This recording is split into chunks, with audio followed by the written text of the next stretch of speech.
హత్యకు గురి కావడానికి ప్రధాన కారణం నిందితులే కావచ్చు. కానీ నిందితులకు అవకాశం ఇచ్చే విధంగా నిర్లక్ష్యం చేసింది మాత్రం వన్ టౌన్ సంబంధించిన పోలీసుకి సంబంధించిన సిబ్బంది, ముఖ్యంగా సిఐ ప్రతాప్ రెడ్డి గారు. ఆ ప్రతాప్ రెడ్డి గారి మీద శాఖపరమైన చట్టపరమైన చర్యలు తీసుకోవాలని చెప్పి ఎస్పీ గారిని మేము కోరడం జరిగింది.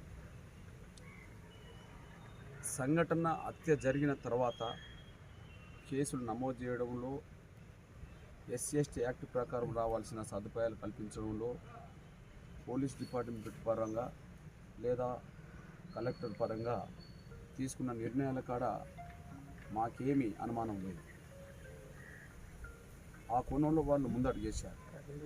కానీ ఒక హత్య జరిగింది అంటే ఆ హత్య జరగడానికి ముందు 15 రోజుల ముందు నుంచి మా బిడ్డకు ప్రాణహాని ఉన్నది, మా కుటుంబానికి ప్రాణహాని ఉన్నదని చెప్పి పలు సందర్భాల్లో పోలీస్ స్టేషన్లకు వెళ్ళి విజ్ఞప్తులు చేసినా, ఫోన్లు చేసినా, ఫిర్యాదులు కూడా చేసినా కూడా పట్టించుకోకపోవడం వల్లనే నిందితులకు ఈ హత్య చేయడానికి అవకాశం వచ్చిందనే విషయం కూడా స్పష్టంగా ఆధారాలు కనిపిస్తున్నాయి.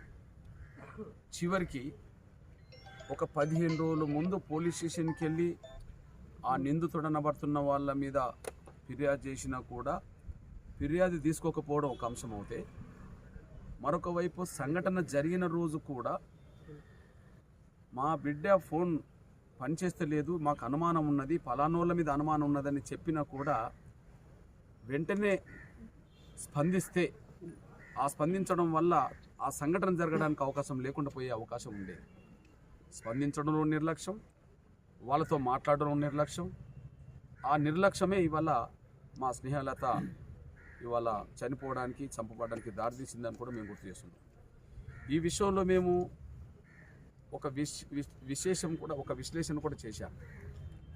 దిశ సంఘటన, ప్రియాంక రెడ్డి సంఘటన జరిగిన తర్వాత నిందితులు ఎవరో తెలియదు, కానీ స్టేషన్కి వెళ్ళి మా బిడ్డ కనిపించట్లేదు అని చెప్పి ఫిర్యాదు చేస్తే ఆ ఫిర్యాదుని అనుసరించి 2 గంటల నిర్లక్ష్యం వల్లనే అక్కడ ప్రియాంక రెడ్డి చంపబడ్డదని చెప్పి సిఐని, ఎస్ఐని అక్కడ సస్పెండ్ చేశారు.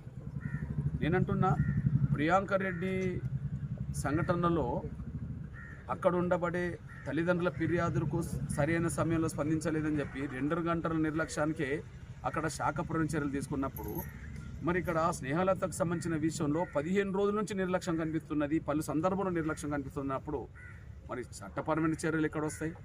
ఆడ ప్రియాంక రెడ్డి మహిళ రెడ్డి కాబట్టి SC/ST యాక్టు అధికారుల నిర్లక్ష్యానికి వర్తించదు, కానీ ఇక్కడ శాఖపరమైన చర్యలు తీసుకోవడానికి అవకాశం ఉన్నది, సస్పెండ్ చేయవచ్చు.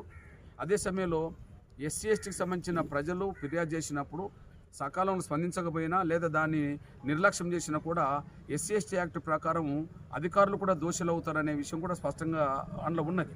మరి ఇక్కడ ఆ పరమైన చర్యలు కూడా ఇక్కడ తీసుకోలేదు. కాబట్టి ఎస్పీ గారిని మేము కోరుకున్నాం, 1 చట్టపరమైన చర్యలు తీసుకోండి, SC/ST యాక్ట్ ఆయన మీద పెట్టండి, 2 శాఖపరమైన చర్యలు తీసుకోండి, వెంటనే సస్పెండ్ చేయమని కోరడం జరిగింది. మీరు వెంటనే లిఖితపూర్వకంగా మీరు ఫిర్యాదు చేయండి. ఆ ఫిర్యాదు వచ్చిన వెంటనే తప్పకుండా ఆ పరంగా ఆధారాలు సేకరించి వెంటనే నిర్ణయం తీసుకుంటామని చెప్పి ఎస్పీ గారు చెప్పడం జరిగింది. ఆ దిశగా ముందడిగేయాలని చెప్పి మేము కోరుతున్నాం. ఇక రెండోది, ఇక్కడ ఆంధ్రప్రదేశ్లో ప్రధానంగా SC, ST, BC మైనారిటీ వర్గాల మహిళల మీద హత్యలు, అత్యాచారాలు రోజు పెరుగుతున్నాయి. ఈ విషయంలో జగన్మోహన్ రెడ్డి గారి ప్రభుత్వం స్పందించడంలో పూర్తిగా నిర్లక్ష్యంగా ఉన్నదనేసి కూడా మీకు గుర్తు చేస్తున్నాం. అందుకు సాక్ష్యం మీ దృష్టికి తీసుకొస్తున్నాను.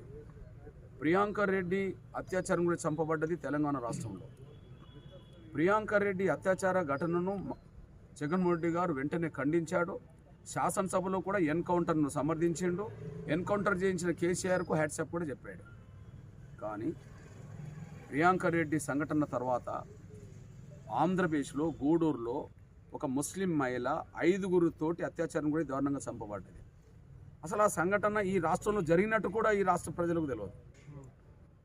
ప్రియాంక రెడ్డి సంఘటన జరిగిన తర్వాత 4 సంవత్సరాల దళిత బాలిక అత్యాచారం గురైంది గుంటూరులో.